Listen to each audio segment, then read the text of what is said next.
Hello दोस्तों, स्वागत है आप सभी का एमआई कंपटीशन यूट्यूब चैनल पर। आशा करते हैं कि आप सभी लोग बहुत ही अच्छे होंगे। आज हम आप लोगों को मैथ का सबसे बेहतरीन टॉपिक जो आपका संख्या पद्धति चैप्टर है, इसको आज हम शुरू करने जा रहे हैं। बिल्कुल बेसिक से सारे कॉन्सेप्ट को वन बाय वन करके सीखेंगे और ये बहुत इंपॉर्टेंट चैप्टर है। अगर आप संख्या पद्धति नहीं पढ़े तो समझिए कि मैथ आप लोग जान ही नहीं रहे। यानी कि आपको मैथ पढ़ने के लिए सबसे पहला स्टेप आपका होना चाहिए कि संख्या पद्धति को अच्छे से जाना जाए कि संख्या पद्धति हमारी कैसे आगे की चीजों को अरेंज करके रख रही है, यानी कि संख्याओं के जो हमारे पास नॉलेज होने चाहिए उन सारी चीजों को कैसे बता रही है। ठीक है, तो यानी कि हमको संख्या पद्धति जो भी चैप्टर है ये बहुत ही कॉन्सेप्चुअल कॉन्सेप्चुअल ये चैप्टर है। इसमें बहुत सारे कॉन्सेप्ट आपको सीखने के लिए मिल सकते हैं और इससे क्वेश्चन भी बहुत शानदार शानदार देखने के लिए मिलते हैं पेपर में। तो हम लोग वन बाय वन करके सारे कॉन्सेप्ट को भी सीखेंगे और जो क्वेश्चन बन सकेंगे सारे क्वेश्चन को भी हम लोग डिस्कस करेंगे। तो हम लोग देखते हैं कि हमारे पास जो ये संख्या पद्धति का पार्ट फर्स्ट है, इसमें हम लोग जानने का प्रयास करते हैं कि हमारे पास संख्या पद्धति एक्चुअल में है क्या। यानी कि संख्या पद्धति की बात करते हैं जो हमारे पास नंबर सिस्टम है। ठीक है, इस नंबर सिस्टम में सबसे पहले हमारे पास जानने की बात है कि हमारे पास ये जो नंबर है, इस नंबर की बात हम लोग करते हैं कि ये एक्चुअल में नंबर क्या होता है और हमारे पास ये सिस्टम क्या होता है। इन दोनों चीजों के बारे में डिस्कस करेंगे। हमारे पास यहाँ पर नंबर की बात होगी और यहाँ पर सिस्टम की बात होगी। ठीक है, नंबर जो हमारे पास होता है, ये नंबर कैसे बना हुआ है, ये दो पार्ट हमारे पास देखने के लिए मिलेगा।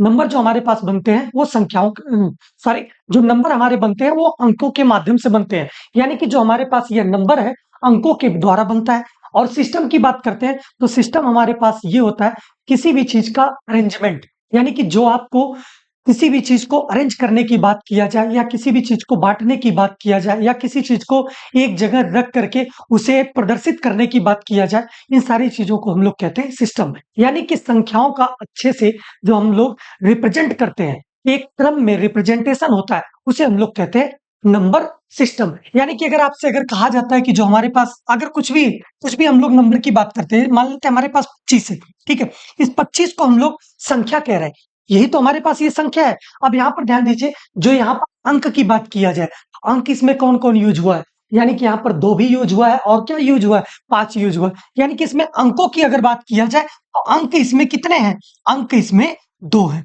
ठीक है, अंक इसमें कितने हैं, 2 हैं। ठीक, अब इसके बाद हम लोग बात करते हैं कि जो हमारे पास अंक हैं, इस अंकों की बात करते हैं। जो हमारे पास ये अंक हैं, अंक की बात कर लेते हैं तो हमारे पास सबसे पहले अंक कौन सा है, 0, 1, और कौन सा है, 2, 3 और 4, 5, 6, 7, 8 एंड 9। यही हमारे पास टोटल कितने अंक हैं, 10 अंक है। यानी कि हमारे पास अगर आपको संख्या को अगर बनाने की अगर बात किया जाए तो संख्या को बनाने के लिए कितने अंकों की जरूरत पड़ती है, कुल 10 अंकों की जरूरत पड़ती है। हम लोगों को सबसे पहले हमारे पास ये जो 1 से लेकर के 9 तक की जो संख्या है और जीरो जो है, इन सारे को मिला करके हम लोग संख्या को आराम से बना लेते हैं। ठीक है, तो हमारे पास कुल अंकों की अगर बात किया जाए, कुल अंक हमारे पास 10 हैं। इसीलिए हम लोग कहते हैं कि हमारे पास दशमलव दशमलव संख्या पद्धति यानी कि डेसिमल नंबर सिस्टम हम लोग पढ़ते हैं। यानी कि इसी के माध्यम से हम लोग संख्या को बना पाते हैं। अब देखिए यहाँ पर ध्यान दीजिए, जो हमारे पास ये संख्या की बात किया गया है, संख्या को अगर हम लोग बनाने की अगर बात करें तो सिंपल सी भाषा में देखें कि अगर हम लोग किसी भी संख्या को अगर बना रहे हैं, किसी भी संख्या को अगर बना रहे हैं, उसमें कितने अंकों की जरूरत पड़ेगी, तो आप लोग बताओगे कि सर हमारे पास जो 1 से लेकर के 9 तक की जो संख्याएं हैं, 1 से लेकर के जो 9 तक कर जो 9 तक की जो संख्याएं हैं, सॉरी, जो 1 से लेकर के 1, 2, 3, 4, 5, 6, 7 और 8, ये जो हमारे पास संख्याएं हैं, इसे हम लोग क्या कहेंगे, अंक भी कहेंगे। क्योंकि यह एक्चुअल में क्या है, हमारे पास ये कामा लगा करके इंडिविजुअल लिखा गया है, यानी कि एक एक करके लिखा गया है। यानी कि यह क्या है, यह एक अंक है। ठीक है, अब इन्हीं अंकों को यूज करके हमको संख्या बनाने की जरूरत होगी। यानी कि यहाँ पर 9 भी है। ठीक, और हमारे पास यहाँ पर क्या है, 0 भी है। इन्हीं अंक को यूज करके हम लोग संख्या को बनाएंगे। अगर हम आपसे कहते हैं कि 1 से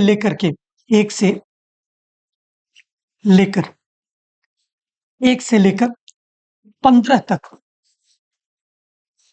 की संख्याओं में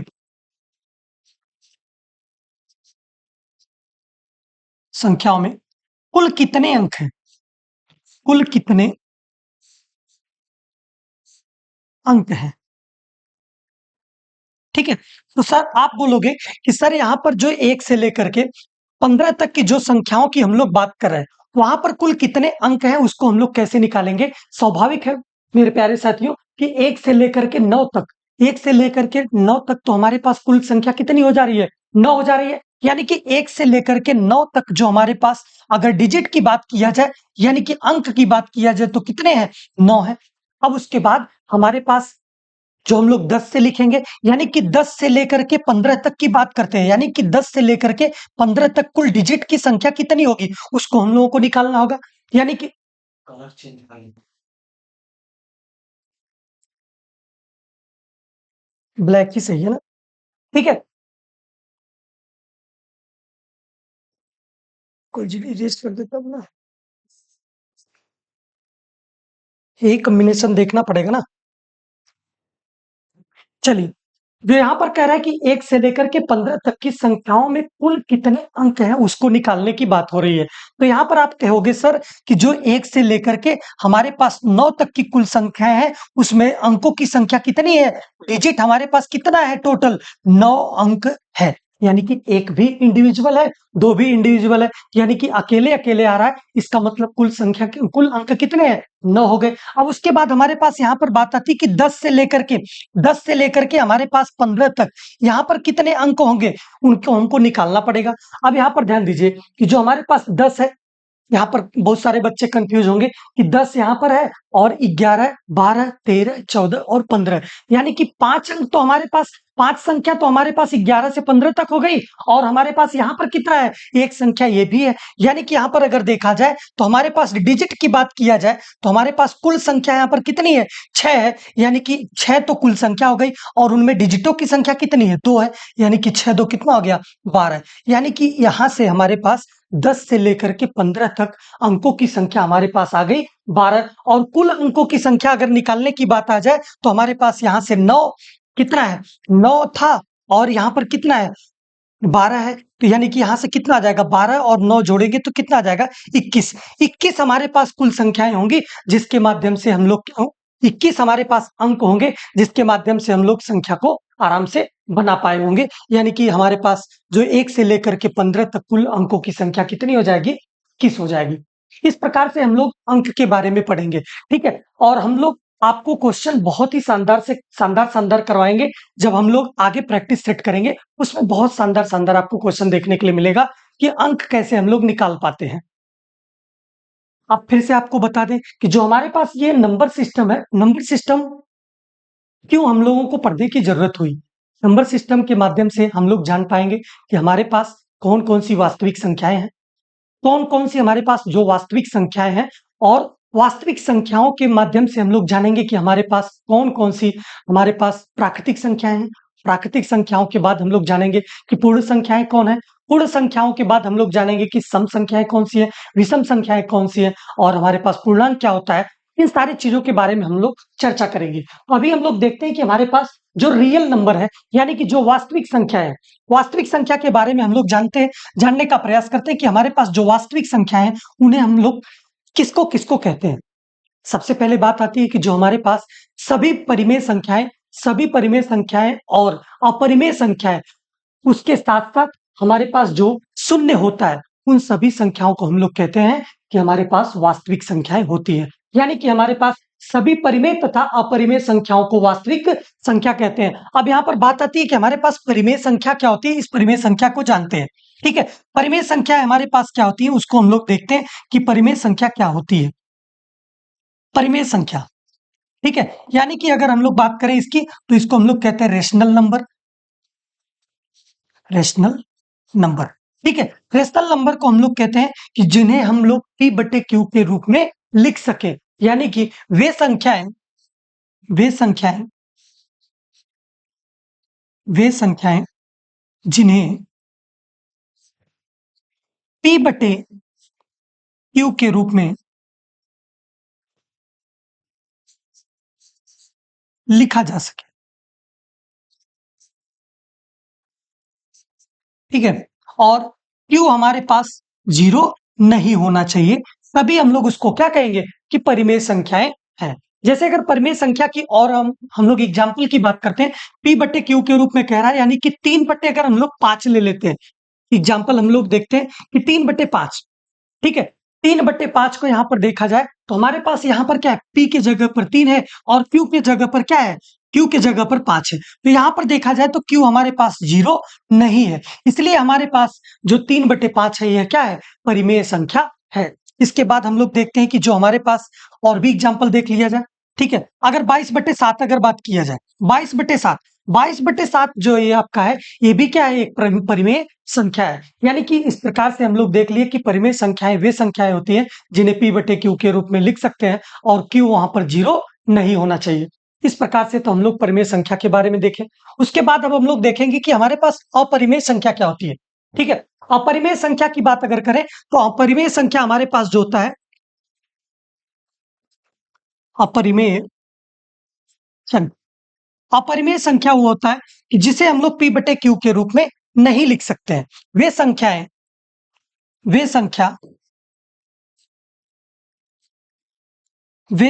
जिन्हें p बटे क्यू के रूप में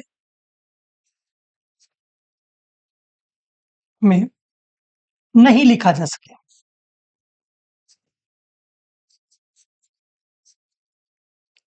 ठीक है। जिन्हें p बटे क्यू के रूप में हम लोग नहीं लिख सकते, उसे हम लोग कहते हैं कि अपरिमेय संख्या, ठीक है। अपरिमेय संख्या को हम लोग इरेशनल नंबर भी कहते हैं। यानी कि इस प्रकार से हम लोग इरेशनल नंबर को हम लोग देख लिए, इरेशनल नंबर। अब इरेशनल नंबर का एग्जाम्पल हम लोग देखते हैं। इरेशनल नंबर हमारे पास जैसे करड़ी में कोई भी संख्या हो, करड़ी में 5, करड़ी में 2 और करड़ी में 5, करड़ी में 7, और हमारे पास एक सबसे इंपॉर्टेंट एग्जाम्पल होता है पाई, जो कि यह क्या है, अपरिमेय संख्या है, ठीक है। तो यहाँ पर करड़ी में जो संख्या यहाँ पर आई है, इसे हम लोग कहेंगे कि अपरिमेय संख्या है।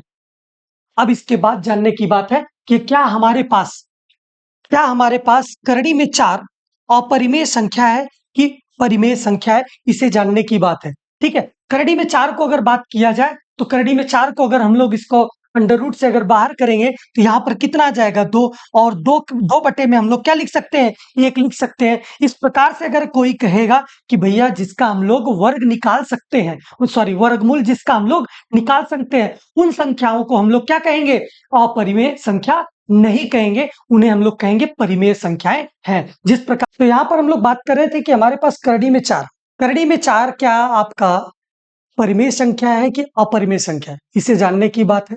करड़ी में 4 सभी हम लोग जो बात कर रहे थे इसके पहले कि जो करड़ी में जितनी संख्याएं होती हैं सभी की सभी क्या होती हैं, अपरिमेय संख्या होती है। लेकिन अगर आपके पास जिन संख्याओं का अगर वर्गमूल निकल सकता है, यानी कि स्क्वायर रूट निकल सकता है, उन संख्याओं को हम लोग क्या कहेंगे, अपरिमेय संख्या कहेंगे। ऐसा बात है, ये बिल्कुल गलत है। अपरिमेय उन संख्या को नहीं कहेंगे जिन संख्याओं का स्क्वायर रूट निकल जाएगा, उसे हम लोग क्या कहेंगे, परिमेय संख्या कहेंगे। जैसे यहाँ पर हम लोग अंडर रूट 4 का अगर हम लोग वैल्यू निकाले हैं तो यहाँ पर 2 बटे कितना आ गया, 1 हम लोग आराम से लिख सकते हैं, इसलिए क्या हो जाएगा, परिमेय संख्या हो जाएगा। आगे हम लोग देखते हैं अगला टॉपिक हमारे पास क्या है, उसको ध्यान से समझा जाए। अगला पॉइंट हमारे पास ये है कि जो हमारे पास संख्या होती है, ठीक है, जो हमारे पास, ठीक है, वे संख्याएं जिन्हें हम संख्या रेखा पर, यानी कि जो नंबर लाइन है, नंबर लाइन पर प्रदर्शित कर सकते हैं, उन संख्याओं को हम लोग क्या कहते हैं, वो क्या कहते हैं, वास्तविक संख्या कहते हैं, ठीक है। यानी कि जिन संख्याओं को हम लोग नंबर लाइन पर हम लोग रिप्रेजेंट कर सकते हैं, उन संख्याओं को हम लोग वास्तविक संख्या कहते हैं, यानी कि रियल नंबर कहते हैं। जैसे यहाँ पर अगर बात किया जाए तो हमारे पास ये अनंत तक इधर जाएगा, ठीक है, और यहाँ पर बीच में 0 हो जाएगा और इधर माइनस अनंत तक जाएगा, ठीक है। यहाँ से -1, -2, -3, -4, -5 और डॉट डॉट डॉट इधर चले जाएंगे।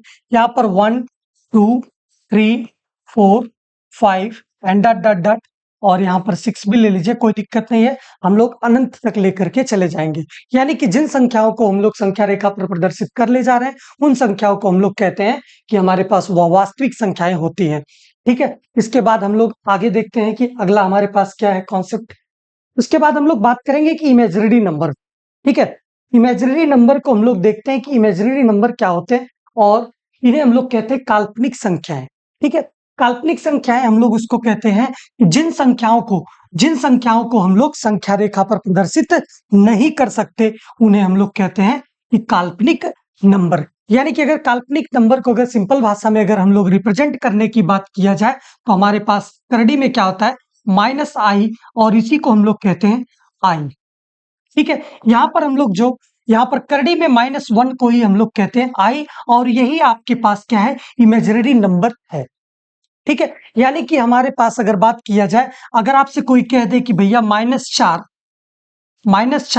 और -9 इसको सॉल्व करके बताइए, इस टाइप के क्वेश्चन आपको बहुत ज्यादा पेपर में भी देखने के लिए मिले हैं, और ये कॉन्सेप्ट आपका बहुत ही शानदार है। इसको ध्यान से देखिए कि इसके हम लोग कैसे इसके आंसर को निकालेंगे। बहुत सारे बच्चे इस पे कंफ्यूज हो जाते हैं, ठीक है, लेकिन आपको कंफ्यूज होने की जरूरत नहीं है। मैं आप लोगों को फिर से बता रहा हूं कि हम लोग इसको क्या लिख सकते हैं, करड़ी में -4 को, करड़ी में -4 को हम लोग करड़ी में 4 और गुना में क्या लिख सकते हैं, माइनस करड़ी में 1। ठीक है, और यहाँ पर हम लोग 9 को क्या लिख सकते हैं, यहाँ पर करड़ी में 9 और गुना में क्या लिख सकते हैं, करड़ी में -1। करड़ी में 4 का वर्गमूल निकालेंगे तो यहाँ से आ जाएगा 2, और यहाँ पर आ जाएगा हमारे पास करड़ी में -1 और गुना में क्या आ जाएगा, करड़ी में से 9 को बाहर करेंगे तो हमारे पास यहाँ पर आ जाएगा 3, और यहाँ पर हो जाएगा करड़ी में -1। अब यहाँ पर ध्यान दीजिए, जो यहाँ पर करड़ी में -1 बराबर क्या दिया हुआ है, आई दिया हुआ है, यानी कि यहाँ पर कितना आ जाएगा, 2 गुना में आई और गुना में 3 गुना में आई। अब यहाँ पर ध्यान दीजिए, 3 में और 2 का हम लोग मल्टीप्लाई कर लेंगे तो कितना आ जाएगा, 3 गुना में 6, और यहाँ पर हमारे पास कितना है, आई एक यहाँ पर है और एक आई यहाँ पर है, तो आई क्या हो जाएगा, स्क्वायर हो जाएगा। ठीक है, आई स्क्वायर हो जाएगा। ठीक है, इस प्रकार से हमारे पास ये वैल्यू बन गई इसकी। ठीक है, इसे ध्यान से देखें, हमारे पास ये बन गया। अब इसके बाद हम लोग देखते हैं कि जो हमारे पास ये करड़ी में करड़ी में 1 बराबर आई दिया हुआ है, इसका हम लोग अगर वर्ग करेंगे तो यहाँ पर कितना आ जाएगा, -1 बराबर हो जाएगा आई का स्क्वायर। यानी कि आई के स्क्वायर के बराबर क्या होता है, हमारे पास -1 होता है। तो हम लोग यहाँ पर ध्यान दें, यहाँ पर क्या लिख सकते हैं, 6 गुना में -1, यानी कि -6 इस क्वेश्चन का क्या हो जाएगा, करेक्ट आंसर होगा। जो हमारे पास ये दिया हुआ करड़ी में -4 गुना में -9, इसका हमारे पास आंसर एग्जैक्ट अगर देखा जाए तो -6 होगा। ठीक है, इस प्रकार से क्वेश्चन आपको पेपर में भी देखने के लिए बहुत बार मिला हुआ है, तो इस टाइप के क्वेश्चन को ध्यान से देखें। अगर हम आपसे एक क्वेश्चन और कहते हैं, ठीक है, एक क्वेश्चन और अगर हम आपसे कहते हैं कि करड़ी में -9 और गुना में -16, ठीक है, अगर हम लोग इसकी बात करते हैं, इसके आंसर निकालने की अगर बात करें, सेम वही फंडा आप लोगों को अपनाना होगा, यानी कि 9 और यहाँ पर गुना में क्या लिख देंगे, -1, और यहाँ पर क्या लिखेंगे, करड़ी में 16 और गुना में क्या लिखेंगे, -1। यानी कि -1 यहाँ पर भी एक बार यहाँ पर है और एक बार यहाँ पर, यानी कि कितनी बार हो गया, करड़ी में -1 2 बार हो गया। यानी कि यहाँ पर अगर देखा जाए, करड़ी में 9 को अगर बाहर करेंगे तो 3, और यहाँ पर करड़ी में -1 को हम लोग क्या कहते हैं, आई कहते हैं, और यहाँ पर हम लोग आई को लिख लेंगे। ठीक है, करड़ी में 16 में से इसको बाहर करेंगे करड़ी से, कितना आ जाएगा, 4, और यहाँ पर करड़ी में -1 बराबर क्या आ जाएगा, आई। यानी कि 4 में 3 का मल्टीप्लाई कर लेंगे 12 आई का स्क्वायर, यानी कि 12 गुना में आई का स्क्वायर होता है -1, और इसको हम लोग सॉल्व करेंगे तो -12 आ जाएगा। इस प्रकार से आपको पेपर में क्वेश्चन देखने के लिए मिलते हैं।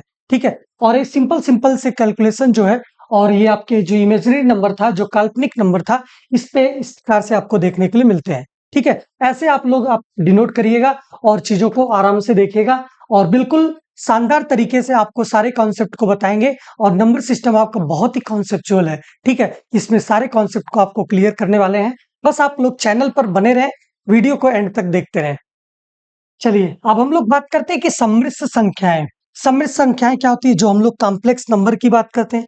अब कॉम्प्लेक्स नंबर एक्चुअल में होता क्या है, कॉम्प्लेक्स नंबर को हम लोग लिखते हैं हमारे पास a प्लस आई बी के रूप में। आई यहाँ पर आपका क्या है, इमेजिनरी नंबर को रिप्रेजेंट कर रहा है, इसलिए हमारे पास ये पूरा का पूरा संख्या क्या हो जाएगा, आपका इमेजिनरी नंबर हो जाएगा। यहाँ पर क्या हो जाएगा, इमेजिनरी नंबर इसको कहेंगे हम लोग, यानी कि काल्पनिक संख्याएं, इमेजिनरी नंबर, यानी कि काल्पनिक संख्या। ठीक है, इमेजिनरी नंबर यानी कि काल्पनिक संख्या इसको कहेंगे। और यहाँ पर हमारे पास क्या है, ए, इसको हम लोग कहेंगे वास्तविक संख्या, यानी कि रियल नंबर। ठीक है, वास्तविक संख्या। ठीक है, इस प्रकार से हमारे पास ये आपके पास था कॉम्प्लेक्स नंबर, यानी कि कॉम्प्लेक्स नंबर को हम लोग लिखने की बात करते हैं a प्लस IB के रूप में लिखते हैं, जिसको हम लोग आपको बता दिए कि a आपका वास्तविक संख्या है और वास्तविक संख्याओं को हम आप लोगों को पीछे डिस्कस कर चुके। और यहाँ पर IB जो यहाँ पर है, I और B का जो कॉम्बिनेशन यहाँ पर है, ये इमेजिनरी नंबर को रिप्रेजेंट कर रहा है, यानी कि काल्पनिक संख्याओं को प्रदर्शित कर रहा है। अगला हम लोग देखते हैं आगे की टॉपिक क्या है, इसे हम लोग देखते हैं नेचुरल नंबर। ठीक है, अगला टॉपिक हमारे पास है नेचुरल नंबर, सॉरी, यानी कि इसको हम लोग कहेंगे प्राकृतिक संख्याएं। ठीक है, नेचुरल नंबर यानी कि प्राकृतिक संख्याएं, प्राकृतिक संख्याएं। ठीक है, नेचुरल नंबर्स को हम लोग देखते हैं। नेचुरल नंबर्स एक्चुअल में होता क्या है, इसको जाने हम लोग।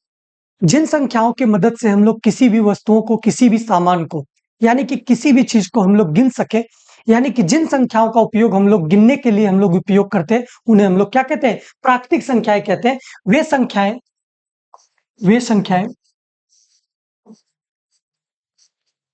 जिनके माध्यम से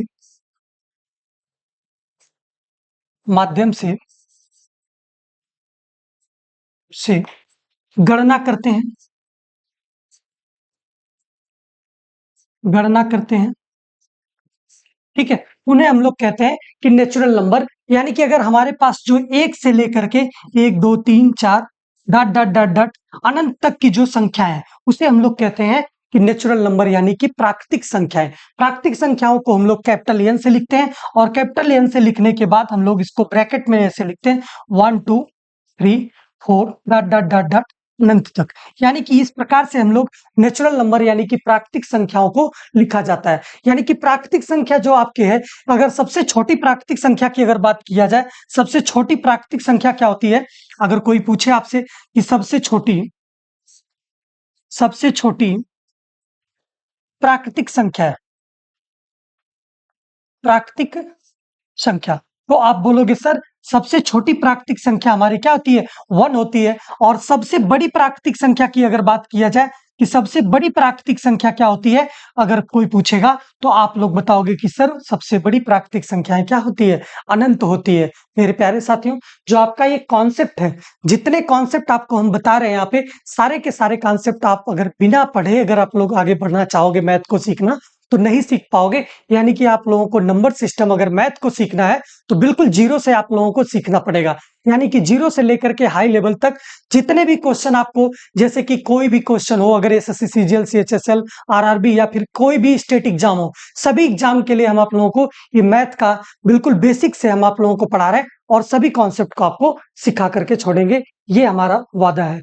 ठीक है, बस आप लोग चैनल पर बने रहें, और चैनल पर बने रहें। अगर चैनल पर आप लोग नए हैं तो चैनल को सब्सक्राइब कर लें, वीडियो को एंड तक देखें। आगे हम लोग देखते हैं कि हमारे पास पूर्ण संख्याएं क्या होती है। ठीक है, पूर्ण संख्या के बारे में हम लोग देखते हैं कि पूर्ण संख्याएं क्या होती हैं। अगर हम लोग कहते हैं आपसे कि अगर जीरो को भी अगर प्राकृतिक संख्याओं के समूह में अगर शामिल कर लिया जाए तो हमारे पास क्या बन जाती है, वही पूर्ण पूर्ण संख्याएं बन जाती हैं। यानी कि सभी सभी प्राकृतिक संख्याएं सभी प्राकृतिक संख्याएं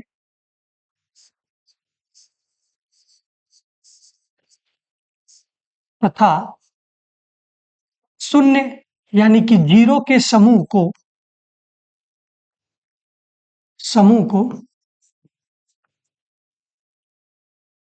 पूर्ण संख्याएं कहते हैं, यानी कि होल नंबर कहते हैं, पूर्ण संख्याएं कहते हैं। ठीक है, इसे हम लोग कैपिटल डब्ल्यू से लिखते हैं, और कैपिटल डब्ल्यू से लिख करके हमारे पास जीरो से लेकर के 1 2 3 dot dot dot dot dot अनंत तक, ठीक है, अनंत तक के समूह को ही हम लोग क्या कह रहे हैं, पूर्ण संख्याएं कहते हैं। यानी कि शून्य से लेकर के अनंत तक जितनी संख्याएं हैं, सभी की सभी पूर्ण संख्या यानी कि होल नंबर कहलाती है। ठीक है, अगर आपसे कोई पूछे कि भैया सबसे छोटी पूर्ण संख्या क्या है, चलिए, सबसे छोटी सबसे छोटी पूर्ण संख्या, सबसे छोटी पूर्ण संख्या की अगर बात किया जाए तो हमारे पास क्या है, जीरो है। और सबसे बड़ी की बात किया जाए, सबसे बड़ी पूर्ण संख्या की बात किया जाए तो वह क्या होगा, अनंत होगा, यानी कि इनफाइनाइट होगा। ठीक है, इस प्रकार से हमारे पास ये कॉन्सेप्ट था कि पूर्ण संख्याएं क्या होती हैं, इनके बारे में आप लोगों को हम बता दिए। इसके बाद हम लोग पढ़ेंगे कि पूर्णांक। पूर्णांक क्या होते हैं, इनके बारे में देखा जाए। पूर्णांक को ध्यान से देखा जाए कि पूर्णांक एक्चुअल में होते क्या है, इन्हें हम लोग देखें। पूर्णांक यहां पर हमारे पास सभी के सभी धनात्मक, सभी ऋणात्मक और शून्य संख्याओं को क्या कहते हैं, पूर्णांक कहते हैं। अगर हम आपसे बात करें कि हमारे पास अगर माइनस, अगर इनफाइनाइट की बात करें, माइनस इनफाइनाइट से लेकर के अगर हमारे पास -3, -2, -1, -0, ठीक है, और उसके बाद अगर बात करें 1, 2, 3, 4, dot dot dot dot dot अनंत तक, ठीक है, इस वाले हमारे पास जो इस प्रकार से संख्याएं लिखी हुई है, हमारे पास यही की यही सारी संख्याएं क्या होती हैं, पूर्णांक होती है, यानी कि इंटीजर होती हैं। यहां पर हमारे पास जो जीरो है, जीरो की बात किया जाए, जीरो से लेकर के अगर बाएं तरफ जितनी संख्याएं हैं, इसे हम लोग कहते हैं ऋणात्मक पूर्णांक। क्या कहते हैं, ऋणात्मक ऋणात्मक पूर्णांक, यानी कि निगेटिव इंटीजर।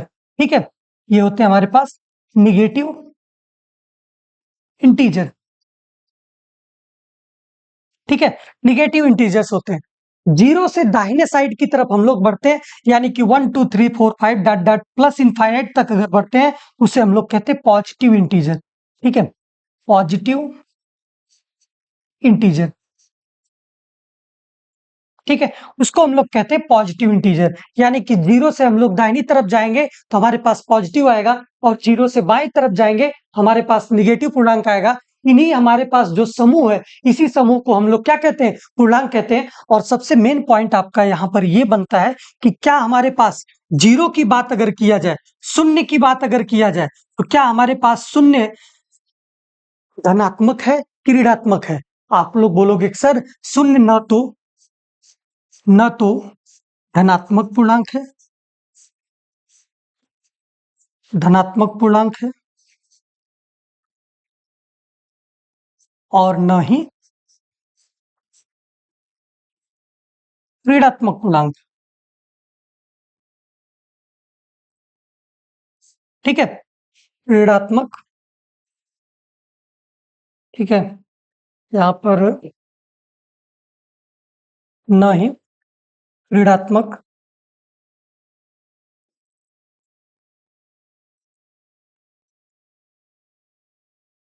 पूर्णांक।